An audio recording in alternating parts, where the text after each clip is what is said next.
IPMNation.com. The following episode of All Natural Being with Brian Brawdy on IPMNation.com, The Bry, was pre-recorded. Thank you so very much for stopping by. 10, 9, 8, 7, 6, 5, 4, 3, 2, 1. This is not a drill.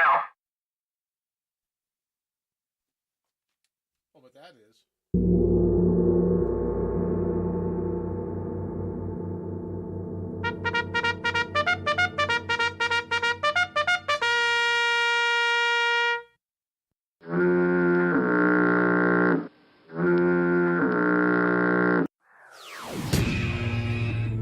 All Natural Being.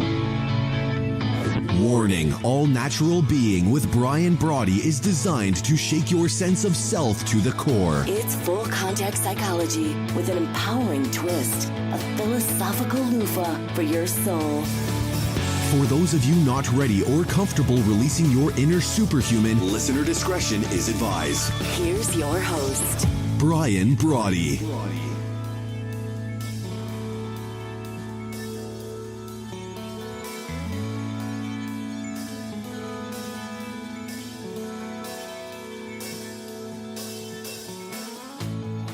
Welcome, and thank you for stopping by. I have to tell you, it is a little surreal, but I want to thank you nonetheless for stopping by and hanging out. What is now the 457th episode of the #1 rated All Natural Being, and of course, the gong heard round the world. Now, this is pre-recorded, I promise, with you in mind. And even though it's taped, hands down, it's still your snooze alarm's sworn enemy. Radio that sparks your smart. Broadcasts that work to build your strong and unleash your legendary. Because make no mistake, if you're still here, you're still vertical. You still have a legend to let loose. And we're simply serving up the very best thoughts in the history of thinking. So what do you say? Here's your opportunity to mortal up, to crush your cant and your critics. It's time. So let's go kick in some doors. And as I said, a little bit surreal this morning because I'm recording episode 457, having just got off the phone with the good folks at the Columbus Cranium Shack and Needle Emporium. You may know it as the Columbus Cranium Shack and Drug Hut, where I will be. By the time you're listening to this, they'll be giving me the 10 count. The little mask that they put over your face. Excuse me, that little mask they put over your face and tell you to count backwards by 10. By the time you're listening to this tomorrow, you'll know. You can say to yourself, oh, really? What's going on? Yes, this will be playing right as I get ready to go under the Dremel. So it's kind of surreal, really, that I'm recording this, but I wanted to give you a sense of some of the things. What do I know? What do I be going through tomorrow morning? But now that I've been doing this will be my 5th of brain surgery. I have a little bit of an idea what's going to go on. But I wanted to record this show today as we will, 457, so that makes Wednesday 58, Thursday 59. Oh, Friday, 460th episode will be recorded. And I want to mention this quickly.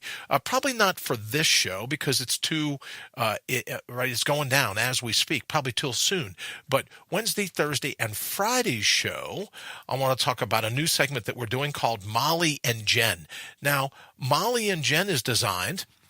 So Molly, who will be watching out for me, right, kind of like, I guess you could call her like a guardian angel in real life. She'll be watching out for me here. And then from the IPM Nation home studios on the East Coast, Jenny Coffey will be watching out. So the segment is called Molly and Jen. And what happens in that segment is you'll get an update, if you want one, right? It's up to you. But you'll get an update of how the surgery went, what's going on. So I suspect our first, at least, video update, audio update, if you will be Wednesday morning. So 24 hours from the time that you're hearing this, 24 hours and probably about 25 minutes. What we'll be doing is an update where Molly will keep Jenny abreast of everything that's going on, and Jenny will then the two of them will talk. It'll be recorded, and then they'll insert it at 25 after the hour. 5 minutes left in the show. They'll go ahead and, just give a little update as to what's going on, as in real time as we possibly can. And I suspect Thursday's update will be a little quicker. Friday's update will be even quicker. And then who knows, maybe they let me out. I don't know. I said in this morning's show yesterday, if you're listening to it. So let's just agree for the next 20 minutes, 25 minutes, whatever it is. Let's just act like it's tomorrow already. So it's already the 21st. So that way I don't have to keep referencing back and forth. So yesterday in the show, I said, I hope I get out Friday night because it's the 2-hour. I don't know if it's the season finale or not, but it's the 2-hour episode of The Blacklist. James Spader. Oh, yeah, we're in trouble. But James Spader's pulling for the real America, I guess. But in any event, be that were true. In any event, I'm hoping to at least be coherent enough, right? Most of you that know me go, you hoping for coherence? That's a big ask. But I'm hoping to be coherent enough to take in the 2-hour episode come Friday night. So, but what I wanted to do, and let me just say, thank you for everyone for the very gracious emails and the texts and the phone calls yesterday, everything leading up to this. Thank you for everyone and all the posts and everything else, everyone rooting for me. And I just wanted to add a little bit to what I said in yesterday's show, and that is that I have always been, since as far back as I can remember, a fan of the concept of thy will be done, right? I've said this before here on the show. Yea, though I walk through the valley of the shadow of death, I fear no evil. And that is most certainly the case as I prepare to this one. I can tell you that I had a little bit of a dream, and people will go, really? You had a dream? Yes, I had a dream, and in this dream that I had, everything comes out smashingly. Now, in the dream, I couldn't see ahead to at least cognitively, intellectually, because one of the things, and maybe you find yourself in this position throughout the day, one of the things is you never know what your cognitive powers are going to be. You never know what your mind is going to be able to focus on. And one of the most humbling things about this experience, about 5 brain surgeries, brain surgeries to remove and then reverse the effects of a golf ball-sized brain tumor, is this whole thing of memory loss, this whole thing of amnesia. And I thought about it, and I was going to do a segment that said, what's the favorite thing you would do if you had amnesia, right? So that you could do it, forget you had done it, and then get to do it like Groundhog Day with Bill Murray. You do it, forget you had done it, and then get to do it all over again. But one of the most troubling things about it, and as you know, if you've been following the show, I wear this little bracelet that has my name, and what does it have here? It has my name, where I live, ballpark of where I live, my phone number, no morphine, right? If you haven't, I won't belabor you with that story now, but it's a mistake to give me morphine, apparently to knock me out, or morphine to help in terms of managing my pain, because it's just not the hallucinations that I have while under the grip of morphine. Apparently I love them. Or, maybe I don't love them. Maybe I'm terrified by them. But the people around me most certainly don't like to have to deal with me when I've been given morphine. So it has a little thing with, little bells and whistles, no morphine, no morphine. So I have this because of the amnesia. And what I thought we would talk about today, I touched on it a little bit yesterday about, unless you're oriented in the now, in this particular moment in all of time, if you're not oriented in the now, then you leave yourself set up to be pulled outside of this moment, pulled outside of your ability to identify the fingerprints of providence, which set you up, I believe, perfectly. I look back over my life, everything that's happened in my life has happened as it should have. Right? At the very least, as it did. Fate doing what it can to bring the chop block. I then, as are you, are responsible for standing and saying, okay, great, I'll tell you what, here we go. Here's what's going to happen. Here is my counterpunch, right? That's what we want to do. So with that in mind, I look at it and go, okay, square your shoulders, stare it down, kick its ass. Always the same thing. 3 very simple steps, if you will. 3 very simple plans. That's all I ever do. Square your shoulders, stare it down, kick its ass, because you want to bring the counterpunch. That's what you're responsible for whatever fate does in your life to derail you, for whatever fate does in an attempt to just create chaos in your life. Know that it's the human ability to stand and bring the counterpunch life is all about. let's say, right? Because we can't control the chaos. And I even look at people and they say, oh, would you like a 12-step program for curing the chaos in your life? No, because of that old saying, what is it? The angel rides the whirlwind and directs the storm. It's within the chaos that you find the fingerprints of providence, the cognitive cairn, what happens in this particular moment in all of time that allows you to rise to the challenge at hand. And as I say from time to time, rising in the challenge of hand, someone asked me the other day, well, why is it always such a big deal that you have to be challenged? I believe, it's my estimation, that that's where you prove who you ultimately are. When you have the ability to apply your natural resources, right? Your grit, your agility, your stamina, your strength, right? That cognitive flexibility to be able to withstand anything, that's when you find out everything about yourself.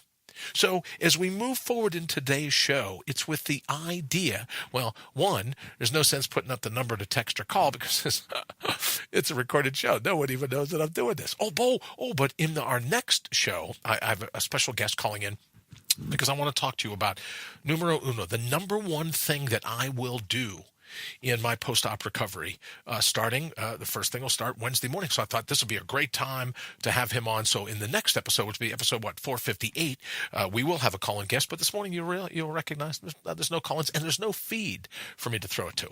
So it gives us a little bit more time to talk about what it is that happens to a human mind when it's challenged, and that mind has the opportunity to rise to that challenge, to the challenge at hand, not cognitive couch potatoes. You and I aren't sitting back hoping, praying, petitioning that life is always easy, life is always great. And I dare say, think about it, some of the most challenging times in your life, maybe in that particular moment, you're too in to dealing with it to realize it. But shortly thereafter, when you look back, don't you go, yeah, you know what? That was pretty cool. I don't really mind that. That worked out exactly the way it was supposed to. Or you have the option of looking at it and going, I really surprised myself. I'm surprised at how I was able to handle that. I'm surprised at how I brought all my natural resources to bear in that particular moment in all of time. So why be hoodwinked? Why play the head games with yourself? Why allow yourself to buy in to this watering down of the ultimate human wherewithal? And if not at a collective level, then the ultimate human wherewithal that is yours. Your potential, just this side of unlimited, and your ability to truly chart the course, right, through the chaos, not outside of it, not a bird's eye view, not trying to fly over it, but welcoming the storm, welcoming the chaos, looking at it and going, look, I want to do everything I can to marshal my mental forces to pull off this particular moment. And it doesn't matter what fate attempts. It doesn't matter what the hurdles are. It doesn't matter, right? Every obstacle is an oracle.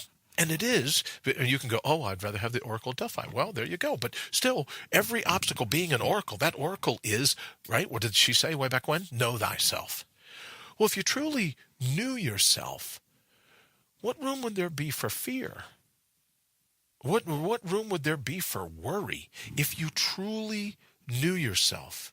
And no matter what life throws at you, you knew you were up for the challenge. You knew that no matter what fate tried to do, you were going to bring the counterpunch. You think maybe that would put a smile on your face? Maybe putting your heart's highest priority at the top of the list? And as I said in yesterday's show, right? You put your heart's highest priority at the top of the list, and the universe goes, whoa, something's going on here. There's a disturbance. Hey, Yoda, there's a disturbance in the force. We think she gets it. We think this guy knows what's going on. So it is my contention, and now, right, probably like 5 minutes into Under the Dremel, it's my contention that when you do that, the universe repays you in kind. Right? It's like if someone constantly does something for you, you constantly hold the door for someone and they don't say thank you, they don't recognize you, don't do anything. Pretty soon you go, hold your own door, right? But what if the universe gets tired of sending you these cognitive cairns, these, as I call them, the fingerprints of providence, here within the labyrinth of life, the up, the down, the left, the rights, the pivots, the swerves, the flukes, the whims, the sheer brilliance, the sheer beauty of the synchronicity and serendipity of it all? What if here in the labyrinth, we're getting every clue, every secret, every fingerprint of providence we need to live a truly amazing life? But we get called out of this labyrinth because we got goals, we got dreams, we got wishes, we've got all these other things that we're busy waiting for. You know, what's the adage? The grass is always greener on the other side. But what if it weren't? What if the grass was never going to be greener than when you were standing right now, here, in this particular moment in all of time? What would you do? Right? What would your heart feel like? What would your head feel like? What would your body feel like if you could get the vibration of your heart and the vibration of the neurons within your own mind to vibrate on that same unique string? You know, and I heard someone say the other day that they were talking, what was it? It was a radio show somewhere, which makes me wonder, this whole radio thing. I think I like more and more being on the internet than being terrestrial radio, but we'll get to that at a later point. But one of these radio announcers that I happen to hear say, well, that's really sexist. And what they said was, oh, the soft voice in your head. And she goes, well, that's sexist. What, only the soft voice is only, it's just a female thing? And I couldn't disagree more. And I wish I would have been able to call in at that particular time. But, I'm driving and you don't want to text or talk and drive. So she said that she felt that it was sexist, that she was offended by it because the soft voice, she felt, was suggesting that it was somehow feminine. But the soft voice and the still small voice, it's the same voice. It's soft because it's not barking at you. It's soft because it's not screaming at you. It's soft because that voice, right? You, the satellite office for the universe itself, it's not going to use a bullhorn. Let's see, do I still get the bullhorn? Can I do this, speaker? It's not going to use a bullhorn. Not going to work that way. So that soft voice, that still small voice, is that voice that lets you know, hey, here's what's been set up for you in this particular moment in all of time. So I would offer that falling back on those moments, I would offer that trusting in yourself is the beginning to escaping the amnesia. And don't let anyone talk to you. My good friend, Pradeep Sangha, who says all the time that, he's got the malepodcast.com. He talks about the male energy. Well, there's a balance, the yin and the yang. The universe works with the balance of the two. And when everyone wants to convince you, oh, toxic masculinity, that's going to be the death of everyone. It's toxic sensitivity that's going to be the death of everyone. Right? Do you truly believe the universe expects you to be outraged, offended? Think about that word for a minute, offended. That you're mortified by the words of another human being? And I think what happens is that when people don't hear that soft voice anymore, when they don't hear that still small voice, it creates a vacuum. So then they start sucking in the voices of other people. They start sucking in opinion. They start sucking in all these other things that just don't belong in there. Let's do that. And that reminds me, speaking of a hole in my head, let's do this real quick and we'll be right back. What's queued up in the cart? You have a heart. It has a passion. Making that pulse your priority is why you're here in the first place. I promise. In the market for a winning mindset? You've come to the perfect place. IPMNation.com, The Bri. IPMNation.com, The Bri. If you're in the market for a perfect mindset, well, let's hope this is it. One of the reasons that I'm underneath the Dremel right now as we hang together is that the doctor said, yeah, well, we think you could absolutely handle the leak, which means the ringing in the ears, the burning in the eyes, the horrible taste in my mouth, the swelling in the back of my head like a pufferfish, right? All the cool things that come from having a persistent spinal fluid leak. They're going, yeah, great. We think you can handle it. We're excited to say that you could absolutely pull that off. However, and here's the caveat, and this is what I think about when we don't hear that still small voice anymore. The doctors say, but we got to do this surgery now. We thought before maybe you could gut it out and, we'd check back in a few years and see what's going on. But here's the deal. After the myelogram, after they put me in this giant hamster wheel and spun me round and round and round, and they figured out where the hole was, they realized that the hole was of appreciable enough size that, yes, it was leaking, but they were also worried about things getting in. Infection, like a meningitis, something like that, that would get into the cavity inside of the dura where my brain is actually housed. So that it went from, oh yeah, maybe we should, maybe we will help with the headaches and that horrible taste and the ringing in your ears. And then they were like, yeah, no, we don't care about all those things. That's for you to manage. That's for you to medicate however you're going to do it. But we got to get you in here before an infection does. And that made me think that everyone sat up and took notice. Everyone was like, oh man, this hole was bigger than we think. It's created like a little vacuum. It's sucking all this stuff in. Well, maybe the absence. They're worried about me getting meningitis. Well, how about a mental meningitis? How about a philosophical meningitis? What do you think about that? Where because we can't hear that soft voice, because we can't hear that still small voice anymore, we're looking for a voice. We're looking for a vote. And what happens is that we start sucking in all the opinions outside of us. We start sucking in the committee vote. We're looking for every brother and their brother to give us a sense of what the truth is, what the thumbs up are, what the thumbs down are. And maybe because we're not attuned to that vibration within our own heart, that vibration within our own mind, maybe we've created our own vacuum and we pull in all this outside vote. So all I simply say is, hey, let's knock it off. Let's make it so that from now on, we're not busy listening to the committee vote. We're not busy taking it from all the walking, talking human pits of quicksand that are ready to grab you and tackle you and not allow your heart's highest priority to get to the top of your list. Oh, you're a hedonist. Oh, you're a narcissist. Oh, you're selfish. Oh, you're all into you. That's not the case at all. What if for just 20 minutes a day, 1/72nd of your day, you were to attempt this and go, yeah, I'm not going to listen to all those Venus fly traps. Human bodies with a Venus fly trap for a head that does everything it can to capture and corral your heart's highest priority. Maybe that's something we don't want to do anymore.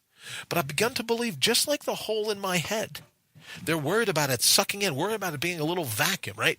Nature abhors a vacuum. They're worried about it sucking in something that doesn't belong there. Well, what if the absence of that still small voice causes you to suck in an opinion that just simply doesn't belong there? I'm beginning to think that's it.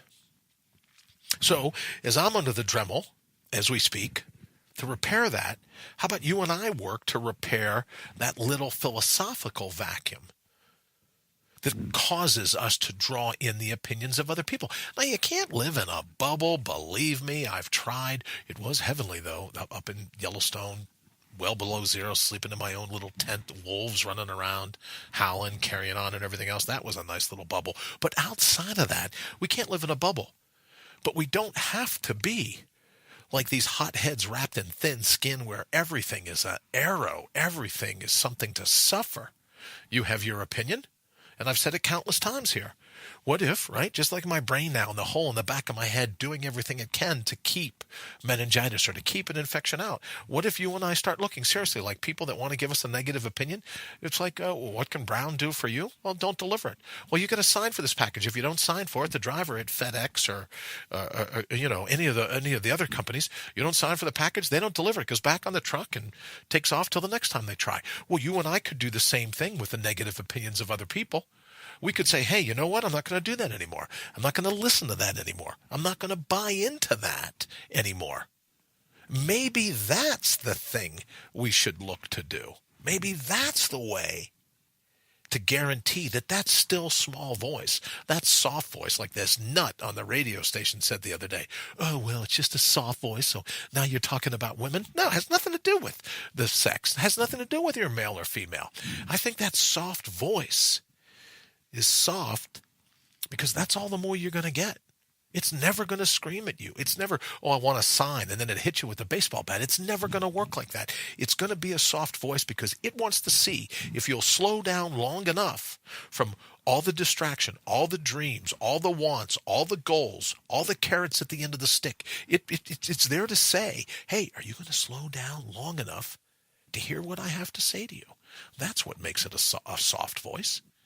And for those that say yes, and even when that soft voice gives you something that you think is too much of a challenge, for those that say yes, I'm going to slow down, I'm going to listen to that voice, I think those are the ones that are the most successful in life. And when you think about everyone and their brother, oh, let's learn meditation. There's an app, there's a headband, there's a wrist, there's the thing, all these other things that teach you meditation.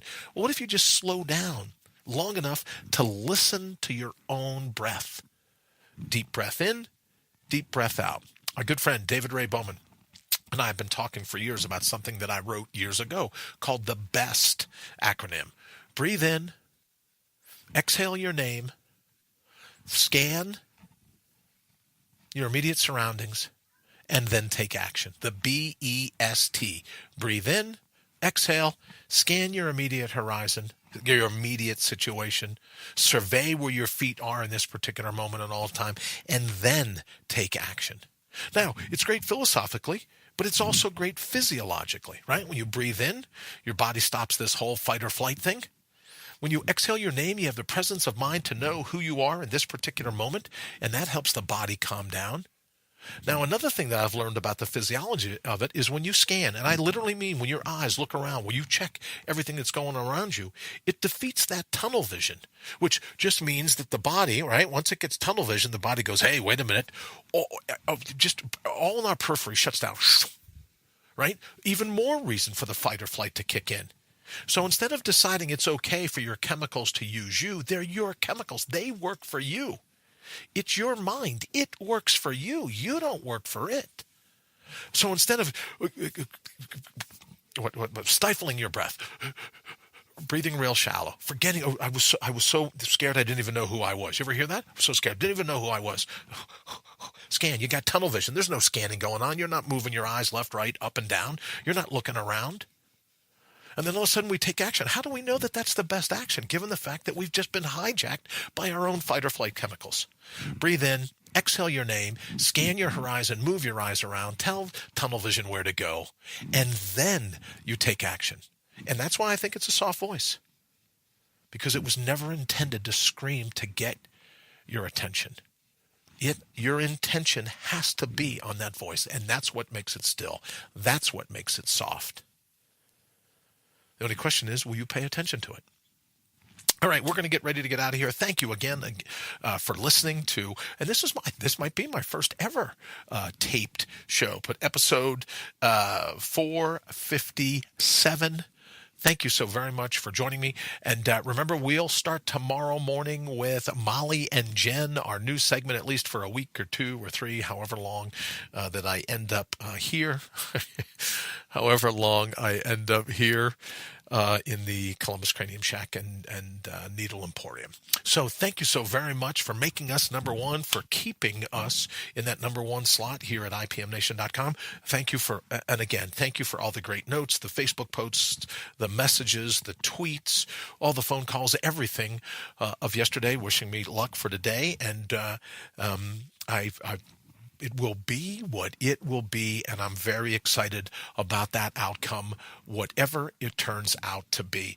I want to thank my good friend Wayne Noel, as always, for making sure that the show is up and running, and also Matt Connerton from IPMNation.com, and along with Jenny Coffey from IPMNation.com that keeps everything moving in the right direction. So we will be back tomorrow morning with episode 458. Again, it will be pre-recorded. Some really great information about the very first thing I did when I came to.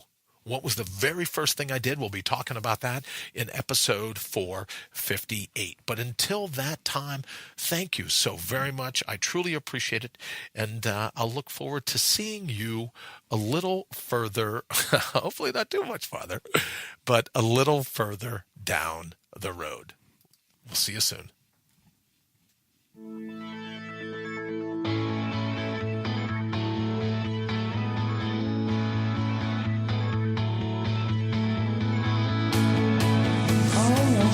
You've been listening to All Natural Being with Brian Brawdy. Join us live every Monday through Friday, 7 to 8 a.m. Eastern. Also, check us out around the clock at allnaturalbeing.com. Until then, always remember to bring your own bold.